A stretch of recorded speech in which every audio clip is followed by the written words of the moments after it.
उपनिषद ज्ञान में आपका स्वागत है। नमस्कार। आज का हमारा विषय है मृत्यु क्या है। क्या ये एक अंत है या सिर्फ एक बदलाव? उपनिषद का एक बहुत ही कह सकते हैं साहसिक दावा है कि आप ये शरीर नहीं हैं। बिल्कुल। और आज हम इसी गहरे विचार को समझने की कोशिश करेंगे। तो शुरू करते हैं। उपनिषद कहते हैं कि हमारा शरीर मरता है पर हम नहीं। हमारा जो असली स्वरूप है आत्मा, वो मृत्यु से परे है। जी। और इसी से जुड़ा एक बहुत महत्वपूर्ण श्लोक है। अच्छा। नायम हन्ति ना हन्यते। इसका अर्थ हुआ कि वो ना मारता है और ना ही मारा जाता है। हाँ। तो अगर आत्मा नहीं मरती तो फिर असल में होता क्या है, मरता क्या है? देखिए, आपका जो शरीर है और आपका मन, वो काम करना बंद कर देते हैं। ठीक है।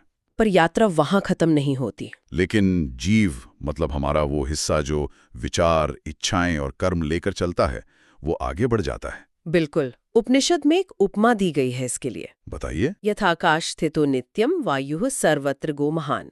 इसका मतलब है जैसे हवा एक जगह से दूसरी जगह जाती है, हाँ। वैसे ही जीव दूसरे शरीर में चला जाता है। जी। और हमारा जो अगला जन्म है वो हमारे कर्म और हमारे इच्छाओं पर ही निर्भर करता है। तो अगर कोई अपने असली स्वरूप को जान ले तो क्या उसे फिर से जन्म लेने की जरूरत नहीं है? क्या वो मुक्त हो जाता है? हाँ। मृत्यु के बाद असल में दो रास्ते बताए गए हैं। दो रास्ते। पहला है प्रेयस, मतलब सुख के पीछे भागना, जो आपको वापस पुनर्जन्म में ले आता है। और दूसरा? और दूसरा है श्रेयस, यानी सत्य को चुनना, जो मुक्ति की ओर ले जाता है। अच्छा। इसी पर एक श्लोक है, अन्य श्रेयो अन्य दुतैव प्रेय। तो इसका अर्थ यही हुआ कि सुख और सत्य, ये दो अलग अलग रास्ते हैं और हमें बुद्धिमानी से चुनना चाहिए। बिल्कुल। और ज्यादातर लोग सुख ही चुनते हैं, मतलब प्रेयस का मार्ग। और इसीलिए वो वापस आते हैं। हाँ, कुछ ही लोग सत्य को चुनकर इस चक्र से बाहर निकल पाते हैं। तो ये जो असली स्वतंत्रता है, ये स्वयं को जानने में है। जब ये एहसास होता है अहम ब्रह्मास्मि, मैं ब्रह्म हूं। जी। और जो ये जान लेता है वो अमर हो जाता है। उपनिषद कहते हैं स एवं विद्वान अमृतो भवति। जो ये जानता है वो अमर हो जाता है। हाँ, तो आत्मज्ञान ही अमरता का असली मार्ग है। तो फिर मृत्यु से डरना चाहिए? उपनिषद तो कहते हैं नहीं।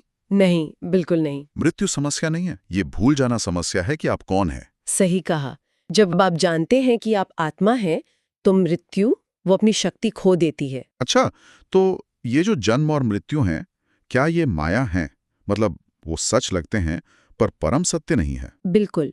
जब आत्मा इच्छाओं और कर्मों में फंस जाती है तो वो जीव के रूप में काम करती है। और जीव ये भूल जाता है कि वो आत्मा है। हाँ, और जीवन मृत्यु के चक्र में फंस जाता है। लेकिन आत्मज्ञान से जागने पर हम हमेशा के लिए मुक्त हो जाते हैं। तो सार ये है कि आप शरीर नहीं हैं, आपका कभी जन्म नहीं हुआ और आप कभी सच में मरेंगे भी नहीं। आप आत्मा है, मुक्त, अपरिवर्तनीय और पूर्ण।